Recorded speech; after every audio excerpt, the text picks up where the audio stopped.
سدد لساني واهد قلبي بحق سيدنا محمد صلى الله عليه وسلم. اللهم لا سهل إلا ما جعلته سهلا وأنت تجعل الحزن إذا شئت سهلا.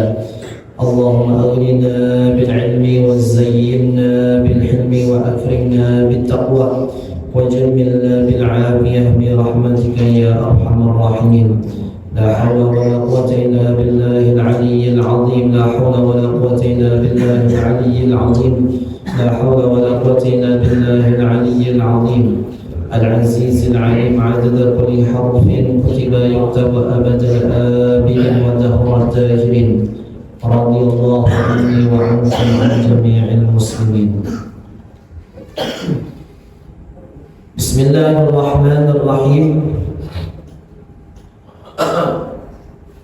قال المصنف رحمه الله تعالى ونفعنا بجميع علومه في الدارين آمين.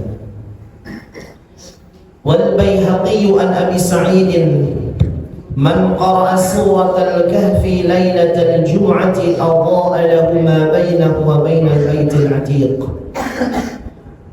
Kemudian di antara keistimewaan yang diberikan oleh Allah Subhanahu wa taala terhadap umat Rasulullah, amaliyah yang dikerjakan ketika hari Jumat adalah membaca surah Al-Kahfi. Jadi surah Al-Kahfi ini di samping seperti minggu kemarin bahwasanya mempunyai keistimewaan yang diberikan Allah untuk menjaga diri kita daripada fitnah Dajjal.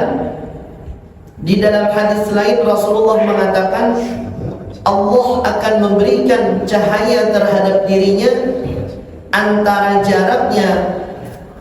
Allah memberikan cahaya terhadap dirinya yaitu jarak antara dirinya dengan Baitullah. Jadi ketika kita membaca surah Al-Kahfi, maka diri kita, tempat kita yang membaca surah Al-Kahfi tadi diberikan oleh Allah cahaya sampai ke Baitul Atiq atau sampai ke Ka'bah. Ini istimewa yang luar biasa. Makanya orang yang mengamalkan surah Al-Kahfi ini adalah memang anugerah dari Tuhan. Malam Jumat atau hari Jumat untuk mengamalkan surah Al-Kahfi. Dan barang siapa lagi ujar Nabi membaca surah Ad-Dukhan.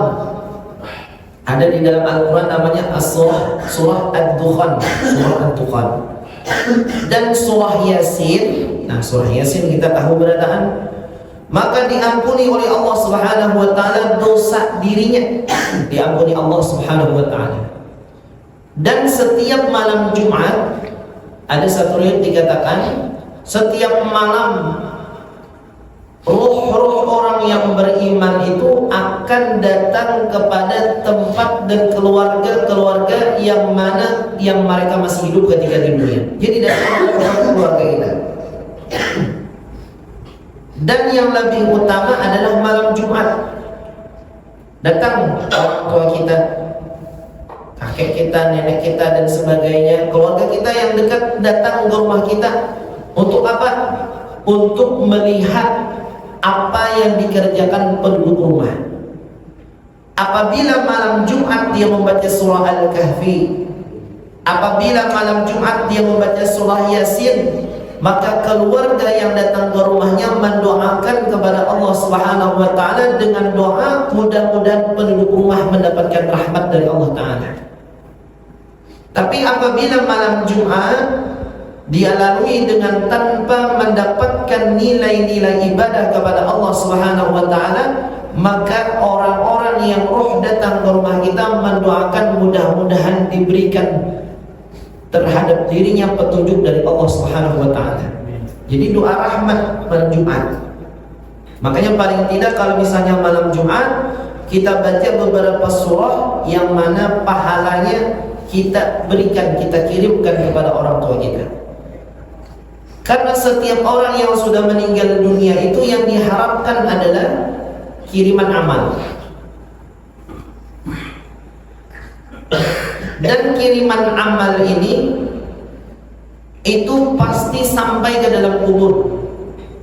Jadi pahala yang kita baca, hasil daripada ibadah yang kita lakukan ketika di dunia, kita kirimkan, ya Allah, jikalau ini ada pahalanya kirim kepada fulan bin fulan dalam kuburnya. Itu sampai. Sedangkan orang yang di dalam kubur ini yang diharapkannya daripada orang yang hidup di dunia adalah amal saleh yang dikirim orang-orang yang masih hidup. Karena kalau kita sudah meninggal dunia, maka semua amal terputus. Kita tidak bisa salat, tidak bisa membaca Al-Quran, tidak bisa mengerjakan nilai-nilai ibadah, karena kita sudah terputus dengan yang namanya alam dunia. Maka disebut alam kubur itu barzakh. Arti barzakh itu dinding. Dan dinding ini yang bisa memberikan kiriman pahala adalah orang yang hidup di dunia. Makanya kadang kita berharap kepada Allah Subhanahu wa taala diberikan Rabbi habli min ladunka. Ya Allah, berikanlah dari sisimu zuriatan thayyibah, zuriat yang baik, zuriat yang saleh. Karena zuriat yang saleh mengirim pahala kepada orang tuanya dalam kubur. Makanya pernah satu cerita disebutkan ada seseorang yang mana dirinya ini hobinya atau dia sukai adalah suka tidur di masjid keliling. Masjid ini, masjid ini, masjid ini. Setiap malam Jumat satu masjid dia tidur di dalam masjid. Jumat depan masjid sebelahnya lagi, Jumat depan masjid sebelahnya lagi. Setelah dia mengerjakan ibadah kepada Allah malam Jumat, dia tidur di dalam masjid tadi. Karena satu adab dari daerah sana, masjid itu dikelilingi dengan kuburan muslimin. Mungkin daerah kita Kalimantan ini pun ada yang sekitar masjid itu ada kuburan orang-orang muslimin. Ketika dia tidur habis beribadah dengan Allah Subhanahu wa taala, rupanya dibukakan oleh Allah Subhanahu wa taala penglihatannya di dalam mimpi bertemu dengan orang-orang yang sekitar masjid tadi yang dikubur. Seakan-akan semuanya keluar dari alam kubur. Diperlihatkan dalam mimpi. Tapi ini orangnya sudah pemberani. Kalau kita bisa innalillah bila tetamu hantu. Ini di dalam mimpinya melihat orang bangkit dalam kubur. Dilihatnya semua orang-orang yang bangkit dalam kubur ketika malam Jumat tadi. Ada yang mukanya berseri-seri, ada yang mendapatkan hadiah kiriman daripada orang yang hidup di dunia, banyak kirimannya, ada yang paketnya banyak. Sama kita hidup di dunia, kalau paket datang ke rumah, Sofi Pak, wah senang. Ini kiriman paket dari dunia, kiriman pahala ini, kiriman pahala itu, ada yang senang. Dari sekian banyaknya, cuman satu yang dilihat, tidak ada kiriman sedikit jua pun daripada penduduk dunia. Akhirnya didekati oleh orang yang tidur di dalam masjid tadi. Wahai fulan, engkau kapan meninggal dunia? Ujarnya, saya meninggal dunia sudah lama, sekitar 2 tahun. Saya meninggal dalam keadaan bujang, belum punya istri. Saya meninggal umurnya masih muda karena menderita satu penyakit. Apakah engkau tidak mempunyai keluarga? Ujar yang bermimpi tadi. Ujarnya, saya ini adalah pendatang dari negeri yang jauh, daerah India. Kami datang untuk melaksanakan ibadah haji. Ketika sampai di tempat ini, aku menderita satu penyakit dan membawa umurku, dan aku meninggal dunia dan dikubur di sini. Jadi tidak mempunyai keluarga. Makanya musim Covid kemarin, pas orang Kalimantan karena tugas di Aceh, rumah sakitnya Medan, ujar orang Medan, dikubur di Medan aja. Kan kada menyangka ternyata meninggal di Medan misalnya, kalau tugasnya kena di Aceh, kena Medan misalnya. Jadi ini kebetulan orang ini hendak mengerjakan ibadah haji, ternyata di tengah jalan menderita penyakit dan meninggal dunia, dikubur di sana. Apakah engkau punya keluarga? Ujarnya, aku tidak mempunyai keluarga di kampung ini kecuali satu orang, ibuku. Apakah ibumu selama 2 tahun pernah ingat terhadap dirimu, pernah mengirim pahala terhadap dirimu? Wallahi, ujarnya, walaqul huwallahu ahad pun tidak pernah ibuku mengirim pahala terhadap diriku. Semua coba engkau lihat, ujarnya, si fulan bin si fulan anaknya mengirim, si fulan bin si fulan orang tuanya mengirim, pahala paketnya dikirim dari dunia, si fulan bin si fulan amalnya bagus, si fulan bin si fulan jeripayahnya sedekah jariahnya bagus, si fulan bin si fulan ilmunya bagus. Itu semua mendapatkan nikmat dari Allah, sedangkan diriku tidak mendapatkan apa-apa. Kemudian ujar orang yang tidur tadi, wahai fulan bin fulan, apakah ada keinginan engkau terhadap diriku? Ujarnya, bisa, minta tolong. Apa permintaannya? Tolong sampaikan kepada ibuku bahwasanya aku 2 tahun menderita dalam kubur, tidak ada kiriman sedikit jua pun untuk diriku. Kirim salam dan katakan terhadapnya, dan apabila dia tidak percaya, sampaikan bahwasanya ada beberapa dinar yang kutabung di dalam rumah. Di situ misalnya 16 dinar, tolong dibuka dan ambil itu sebagai bukti bahwasanya aku adalah anaknya. Akhirnya ketika subuh bangun, salat subuh, ketika itu dia mencari alamat ibunya, keliling satu negeri tadi, satu perkampungan, satu kecamatan, satu kabupaten, cari alamat sesuai dengan yang dikatakan anak muda tadi. Ternyata ketika ketemu, tok-tok, assalamualaikum, waalaikumsalam. Ternyata seorang ibu yang membuka, sudah rentak umurnya, sudah lumayan tua. Wahai fulan bin fulan, fulanah binti fulan, apakah engkau mempunyai anak? Ujar ibu tadi, aku tidak mempunyai anak, karena aku dalam 2 tahun ini sudah mempunyai suami yang baru, sedangkan aku belum punya anak.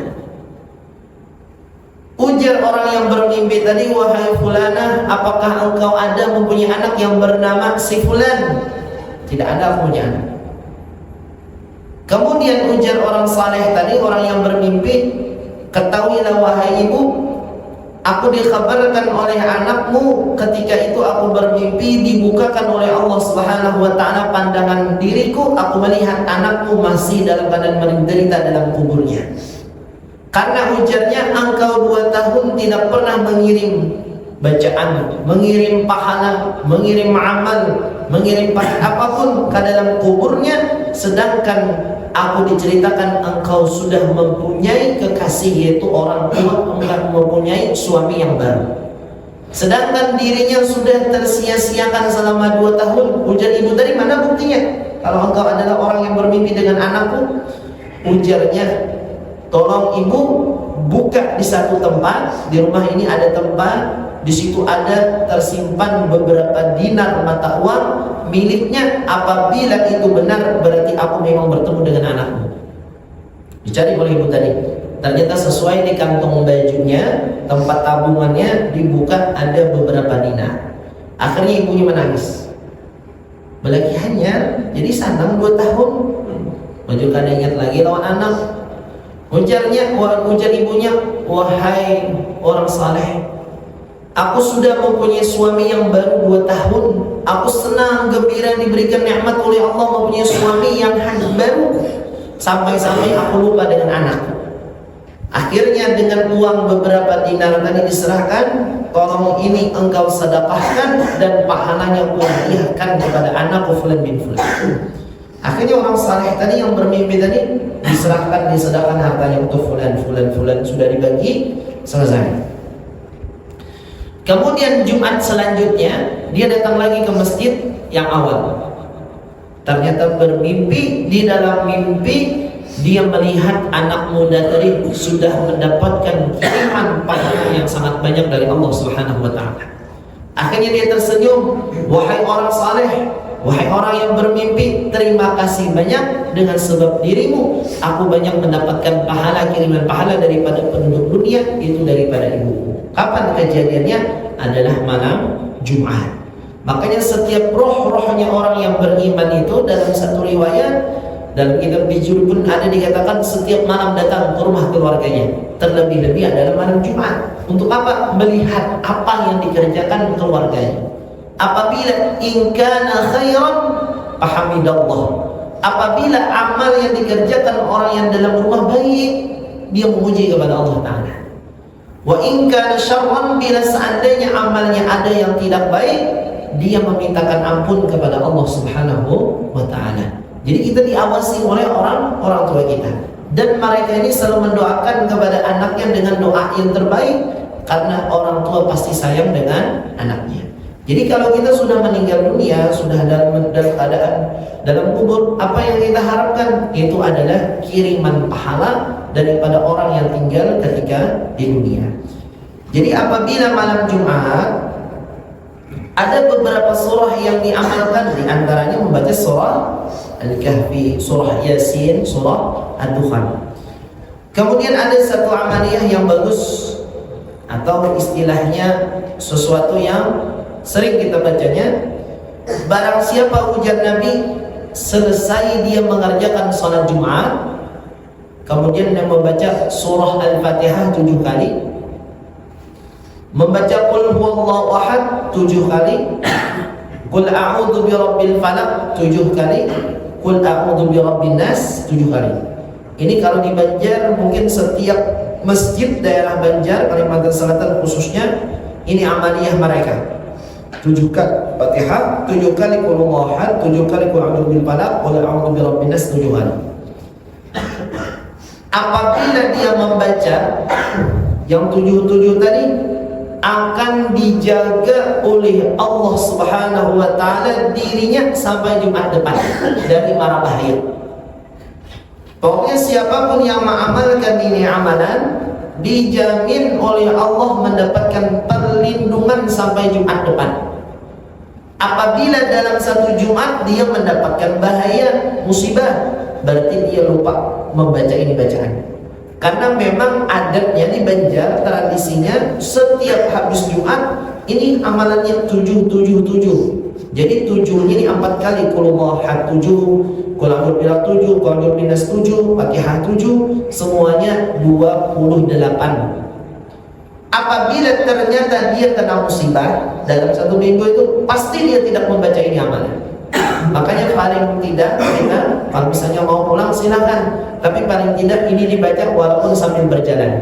Karena Nabi menjanjikan akan dijaga oleh Allah dirinya sampai Jumat depan. Dan barang siapa ditambah membaca Allahumma ya Ghani ya Hamid, ya Mubdi ya Mu'id, ya Rahim ya Wadud, aghnina bihalalika biharamika bita'atika ma'siyatika wa bifadlika aman siwak 7 kali. Ada yang mengatakan 5 kali, maka dia akan diberikan cukup oleh Allah Subhanahu wa taala sampai Jumat depan. Rezekinya dijamin Allah. Makanya kebiasaan kalau hari Jumat kan imam tuh pasti baca Allahumma ya Ghani ya Hamid, ya Mubdi ya Mu'id, ya Rahim ya Wadud, aghnina bihalalika haramika bi ta'atika ma'siyatika wa bi fadlika aman siwak.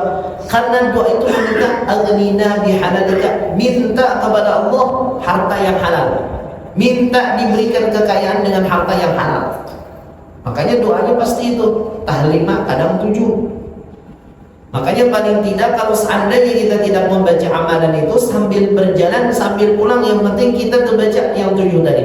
Yang pertama diberikan oleh Allah perlindungan sampai Jumat depan. Kemudian yang nomor 2 akan diberikan oleh Allah Subhanahu wa taala kekayaan dari harta yang halal. Kalau ditanya sampean pengen kaya, pasti pengen kaya. Yang paling nyaman, yang paling enak itu adalah diri kita yang diberikan kekayaan. Nyaman ya orang sugih nyaman, orang yang nyaman, seorang ada nyaman. Nah nyaman tuh aku yang sugih. Bagaimana amalannya supaya kita sugih? Amalannya ini diantaranya membaca doa 7 kali, ada yang mengatakan 5 kali setelah 7 ini. Dan yang paling istimewanya selama 1 minggu apabila dia mengamalkan itu amalan, dijamin rezekinya oleh Allah Subhanahu wa taala.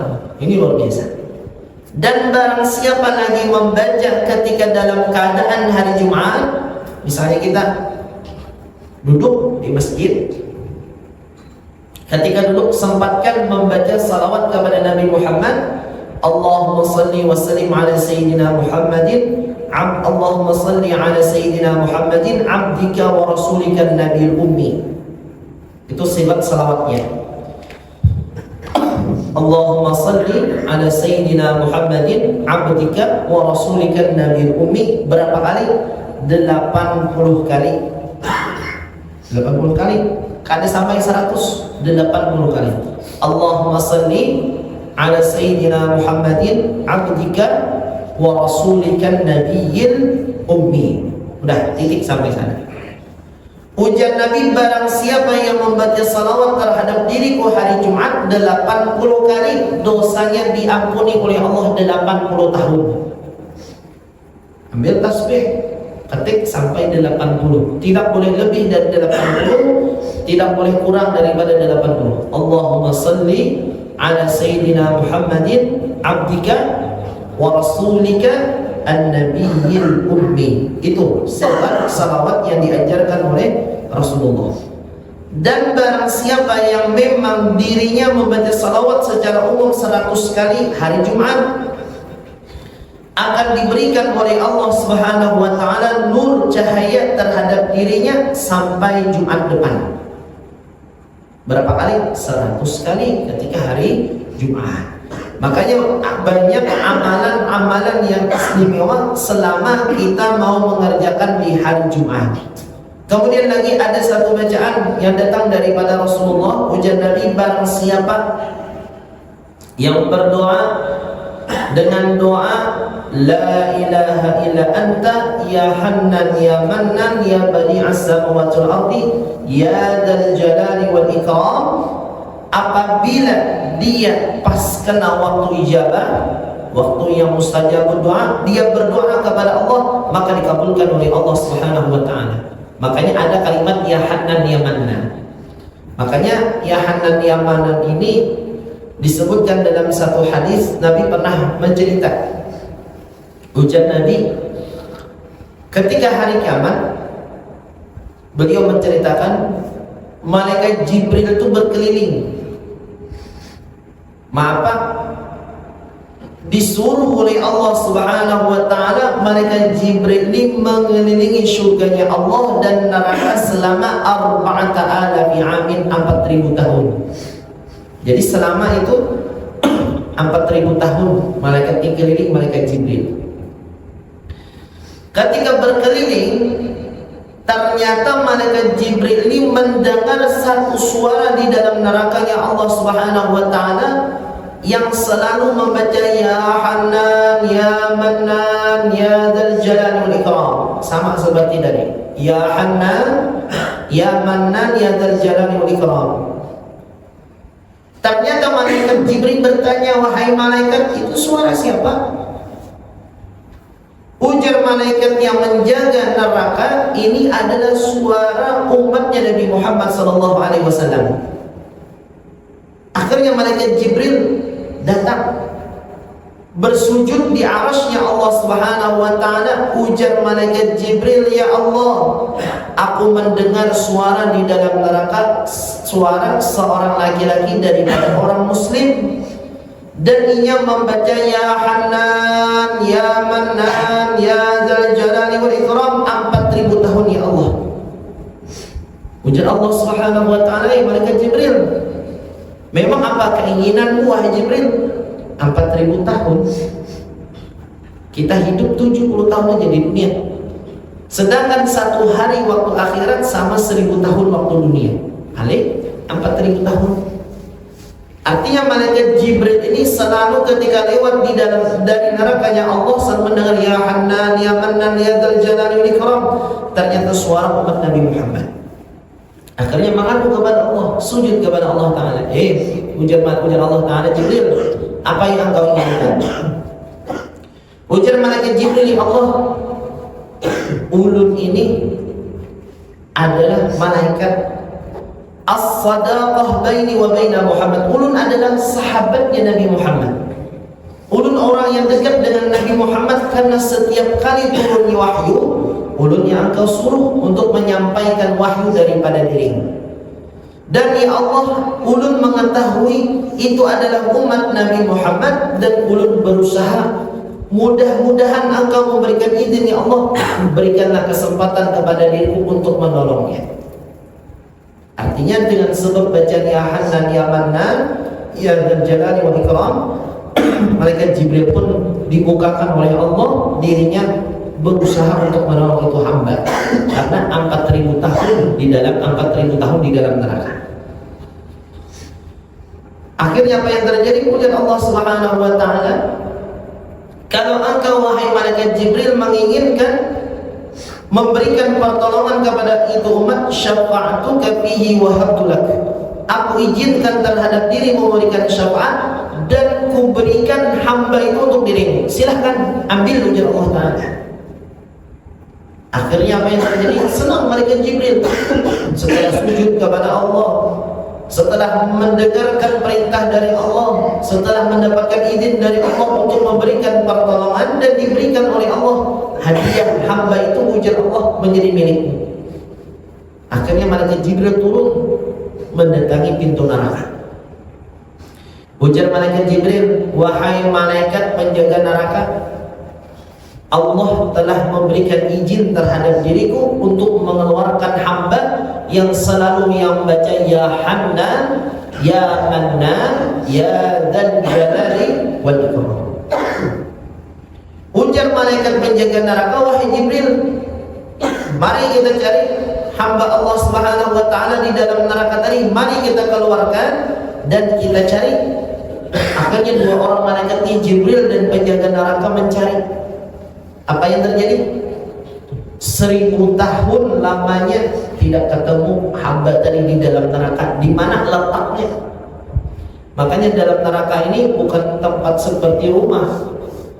Dalam istilahnya, dalam jurang ada gua, di dalam gua ada lagi guanya, di dalam gua ada lembah, di dalam lembah ada, semakin dalam semakin luar biasa dalamnya. Makanya pernah sahabat itu satu hari berkumpul dengan Nabi, mendengar bunyi seperti batu yang baru turun dari tempat yang tinggi. Duk. Di sahabat, ya Rasulullah, itu bunyi apa? Ujar Nabi, wahai para sahabat, itu adalah bunyi batu yang gugur dari atasnya api neraka, sekarang sampai ke bagian bawahnya, bagian dasarnya api neraka. Berapa lama gugurnya tadi? Ujar Nabi, sudah 7.000 tahun baru gugur. Malaikat ini mencari, ya Allah, ujarnya 1000 tahun mencari tidak ketemu ini hamba. Malaikat penjaga neraka pun tidak mengetahui. Kan kebiasaan kalau penjaga ini pas tahu ini letaknya, ini kurunnya. Ternyata malaikat ini cuman ditugaskan oleh Allah menjaga neraka. Sedangkan tempat hamba-hamba yang masuk pada dalam neraka itu adalah kebijaksanaan dari Allah Ta'ala. 1000 tahun mencari. Akhirnya ujar malaikat penjaga neraka, wahai malaikat Jibril, apakah engkau ketemu? Tidak. Wahai malaikat penjaga neraka, apakah engkau ketemu? Kada juga Jibril. Inna jahannam zafarat zafratan.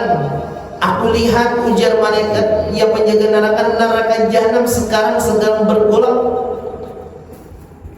Wahai malaikat Jibril, apakah engkau tahu, ujar malaikat penjaga neraka, besi aja sekarang kal hajari wan nasi kal hadif al musanif. Aku melihat, ujar malaikat tadi, hadid besi seperti batu dan manusia seperti besi. Aku tidak melihat lagi manusia seperti besi. Kan besi itu hitam bila kena api. Kan besi, ya, kalau kita melihat orang yang membuat pedang itu, pasti bila kena api kan bentuknya pijar, seperti besi kena api pijar.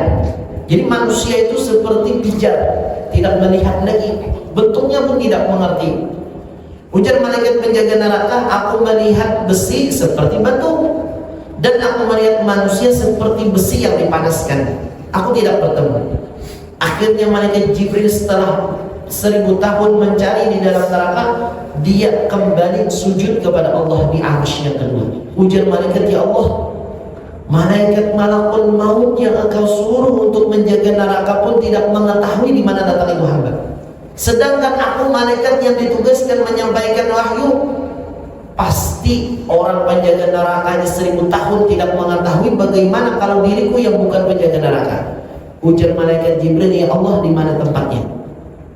Akhirnya Allah mengatakan, wahai malaikat Jibril, cari di tempat ini, di lubang ini, di ujung sini, dan di sumur sini. Di situ tempatnya. Setelah mendapatkan dari Allah Subhanahu wa taala, Jibril mengatakan, wahai malaikat penjaga neraka, di sini Allah mengatakan di lembah ini, di lubang ini, di sudut ini, dan di sumur ini. Ternyata ketika didatangi, hamba Allah Subhanahu wa taala mangkusan dalam keadaan terbalik. Artinya dalam keadaan kepalanya ke bawah, kakinya ke atas, dan sedang dililit oleh ular dan kalajengking, dan dirinya dalam keadaan terantai dengan rantai besi. Jadi kepalanya ke bawah, kakinya ke atas, dililit oleh ular, dan dia sedang dalam keadaan dirantai. Akhirnya malaikat tadi mengambil itu hamba. Ternyata ketika disentuh oleh malaikat kalfahmi, bentuknya seperti arang sudah. Kulitnya itu tidak berbentuk kulit, tapi sudah berubah menjadi arang. Berapa tahun? 4.000 tahun. Digerakkan oleh malaikat tadi, ternyata berguguranlah ular dan kalajengking. Kemudian digerakkan yang kedua, gugurkanlah segala yang namanya rantai-rantai. Akhirnya malaikat tadi memanggil, wahai Jibril, apakah ini hambanya yang baca ya Hanan ya Mannan ya Dzal Jalali wal Ikram? Ujar Jibril, iya, itu hambanya. Akhirnya dikeluarkan dari neraka tadi dan dimasukkan ke dalam salah satu sumur yang disebut dengan sumur hayat, bi'rul hayat. Setelah dimasukkan, asalnya hitam, kulitnya tidak berbentuk kulit, berubah menjadi arang, berubah menjadi manusia utuh.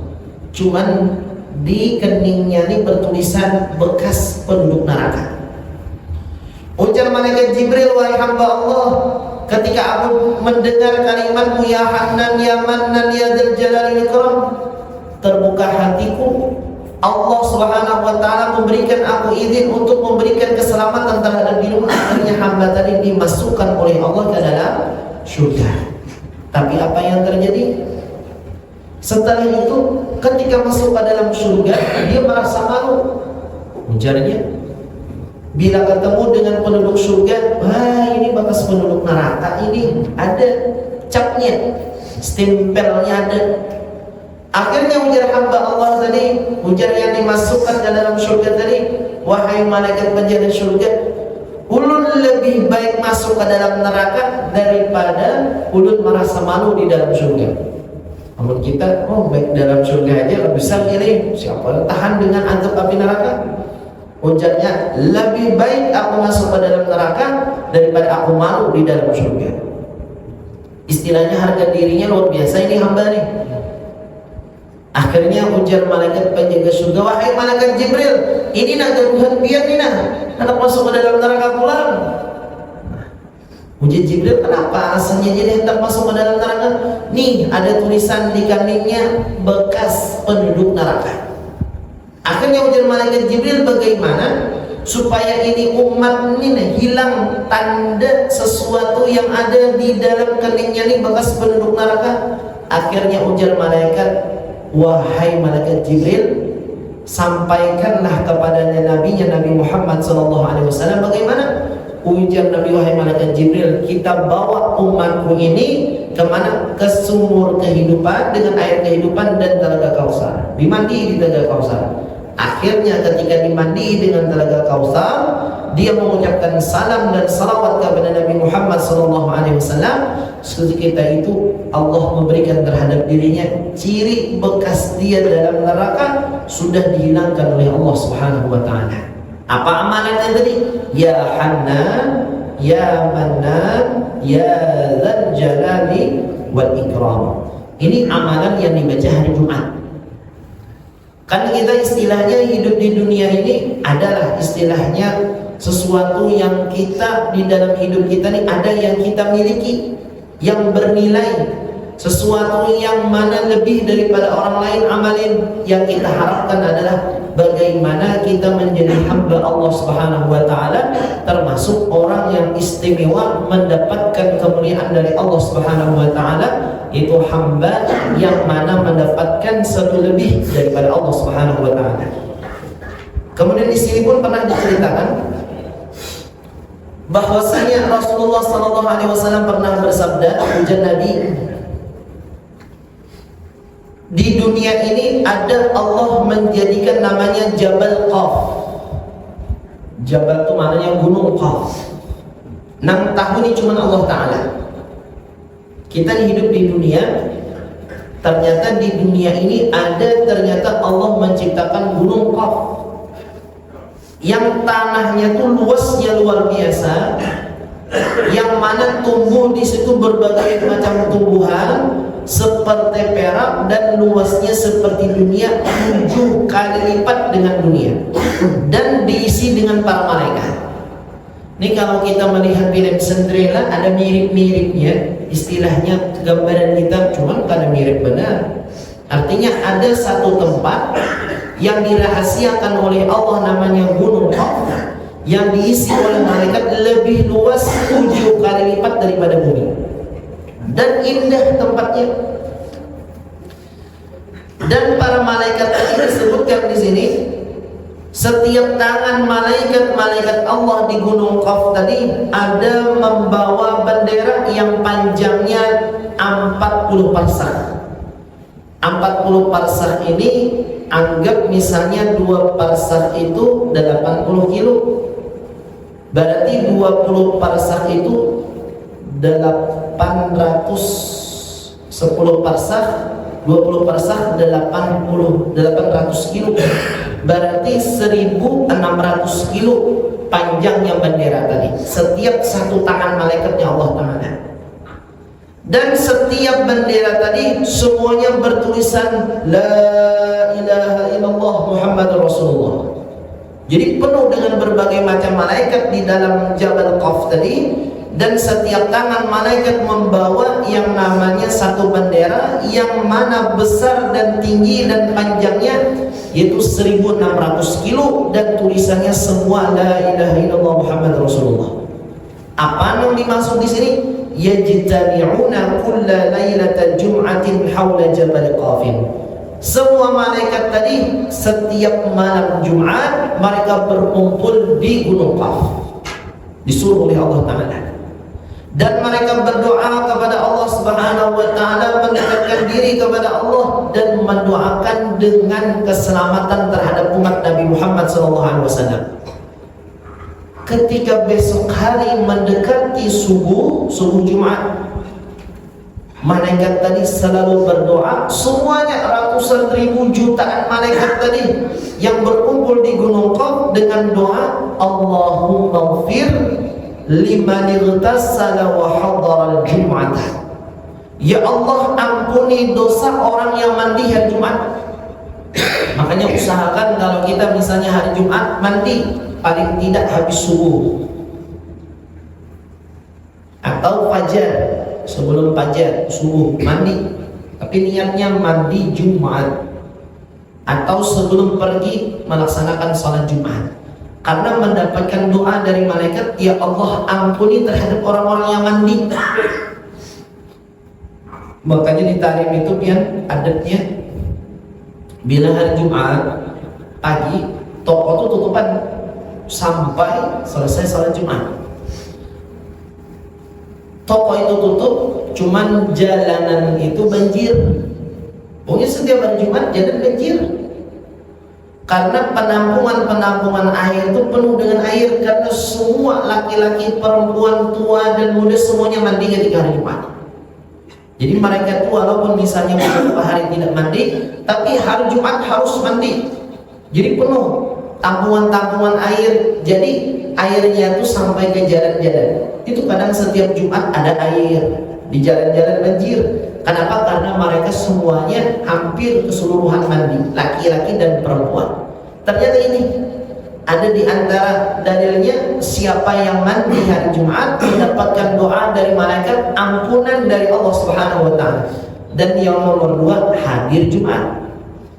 Setelah itu mereka mengangkat suaranya sambil menangis, dan Allah Subhanahu wa taala mengatakan, wahai para malaikat, apa yang kalian inginkan sampai menangis-nangis? Ujar Allah, ujar malaikat, ya Allah, kami menginginkan Engkau mengampuni umat Nabi Muhammad SAW dengan sebab dia mandi dan hadir Jumat. Akhirnya apa ujar Tuhan? Qad ghafartu lahu, ku ampuni dosa-dosanya wahai para malaikat, dengan catatan mereka itu ketika mau hari Jumat, ketika mereka mau hadir Jumat mandi, atau sebelum hadir Jumat dia mandi, kemudian dia melaksanakan salat Jumat, maka diampuni oleh Allah Subhanahu wa taala dosanya dengan sebab mandi hari Jumat. Kemudian di sini lagi ada satu cerita yang akhir, bahwasanya Allah Subhanahu wa taala ada dulu zaman Malik bin Dinar. Zaman Malik bin Dinar. Dua bersaudara, dua-duanya ini adalah orang ini menyembah api. Kakaknya menyembah api dan adiknya pun menyembah api. Satu 73 tahun dan satunya 35 tahun. Akhirnya yang adik berkata kepada kakaknya, Kak, kita sudah lama menyembah api. Aku menyembah api 35 tahun, ujar yang adiknya. Yang kakak mengatakan, aku sudah 73 tahun. Siapa kalau kita coba aja nih api? Pian sudah menyembah api kali 73 tahun, ulun 35 tahun. Tidak pernah kita mencoba api ini, nah. Apakah ia membakar terhadap diri kita atau tidak membakar? Kalau seandainya dia tidak membakar diri kita, kita lanjut menyembah api. Tapi kalau ternyata membakar tangan kita, selesai. Kita sudah mencari agama yang baru. Ujar yang kakak, ayo kita coba nyalain api. Ujar yang kakak, ikam dengai berdulu. Kakak ada apa berdulu? Karena kakaknya tahu nih kira-kira terbakar tangan ini. Padahal menyembah berapa? 73 tahun yang kakak. Yang adik 35 tahun. Ujar nang adik piangkak dulu karena lebih tua 75 tahun. Ujar nang kakak, ya nanti dulu dengar. Karena nang anum lebih baik dulu daripada nang Tuhan.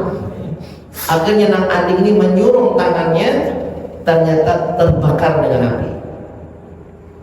Akhirnya yang adik pun protes, Kak, kayaknya api ini tidak bisa lagi disembah karena membinasa terhadap diri kita.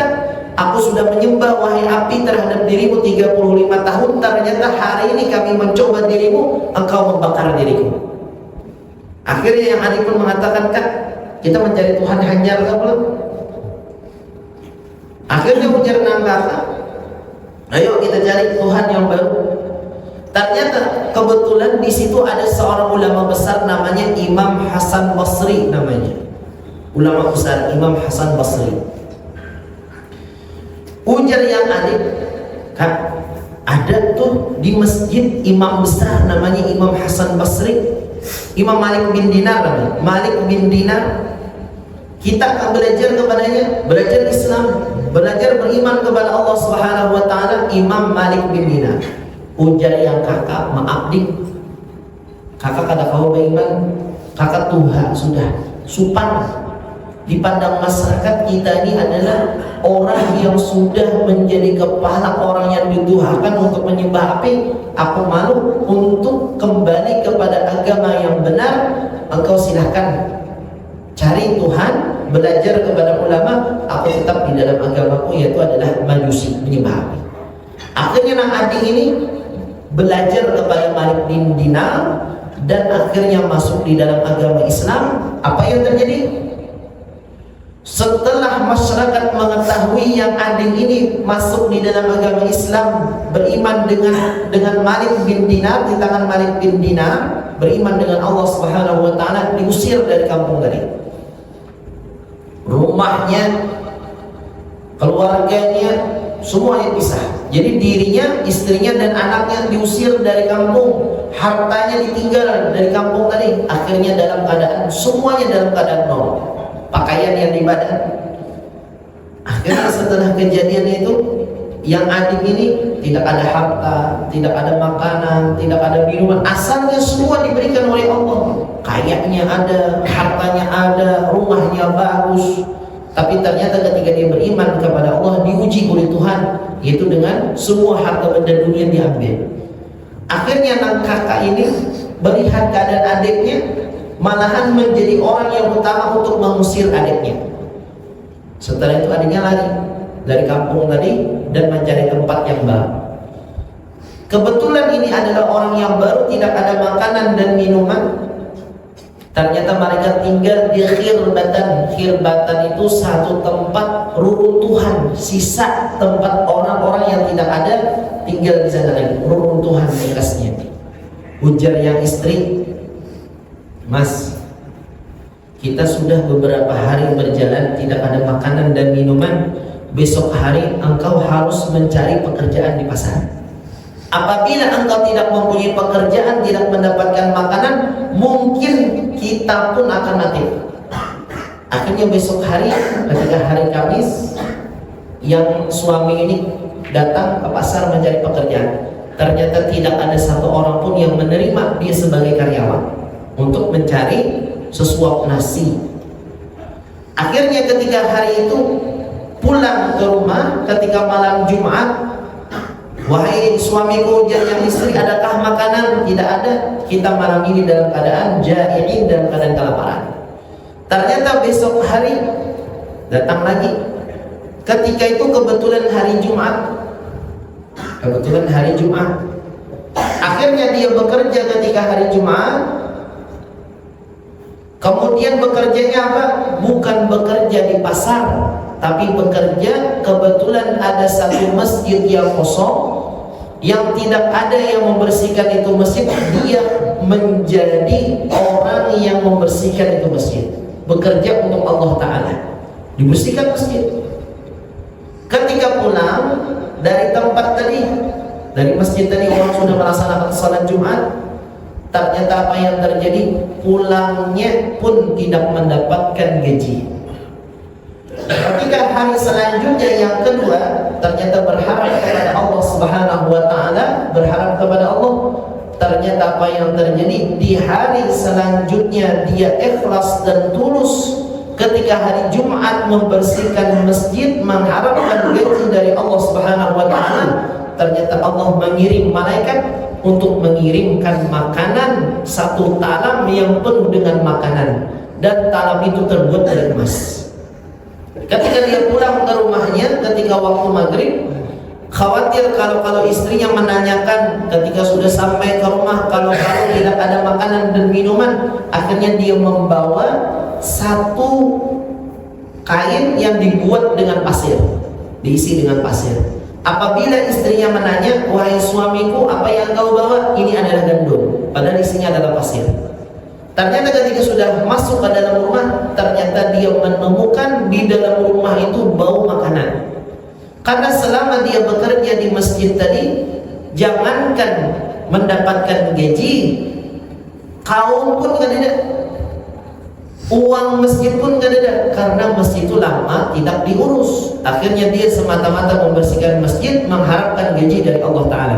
Ketika masuk ke dalam rumah, ternyata mencium bau makanan, bau minuman. Ujar istrinya, "Wahai suamiku, apakah engkau tahu bahwasanya hari ini ada datang utusan daripada orang yang engkau bekerja terhadap dirinya? Ini gaji." Ternyata talam dari emas. Talam itu seakan-akan istilahnya piring besar yang terbuat dari emas, penuh dengan makanan dan berbagai macam makanan tersedia. Nah, ini gajinya. Yang suami ini bingung. Padahal aku begawi di masjid, siapa yang menggaji? Oh, ternyata ketika dilihat, talam itu bukan datang dari dunia. Talam itu memang dikirim oleh Allah Subhanahu wa Ta'ala. Ukirannya memang datang dari surganya Allah Subhanahu wa Ta'ala. Ternyata hamba Allah dengan mempertahankan iman dengan sebab dia beriman kepada Allah dan memuliakan hari Jumat, ternyata mendapatkan balasan dari Allah Subhanahu wa Ta'ala. Jadi kita harapan yang mudah-mudahan bisa memaksimalkan ketika masuk hari Jumat, kita bertemu hari Jumat, kita maksimalkan adalah beberapa nilai ibadah yang kita laksanakan, mudah-mudahan bermanfaat untuk akhirat kita. Allah Subhanahu wa Ta'ala a'lam. Mudah-mudahan kita mendapatkan ilmu yang bermanfaat, dan mudah-mudahan segala dosa-dosa kita diampuni oleh Allah, dan mudah-mudahan kita mendapatkan rahmat dan berkah dari Allah, dan mudah-mudahan kita dimatikan oleh Allah dan pada husnul khatimah. Amin ya rabbal alamin. Wa ila hadratin Nabi. Al-Fatihah. Bismillahirrahmanirrahim.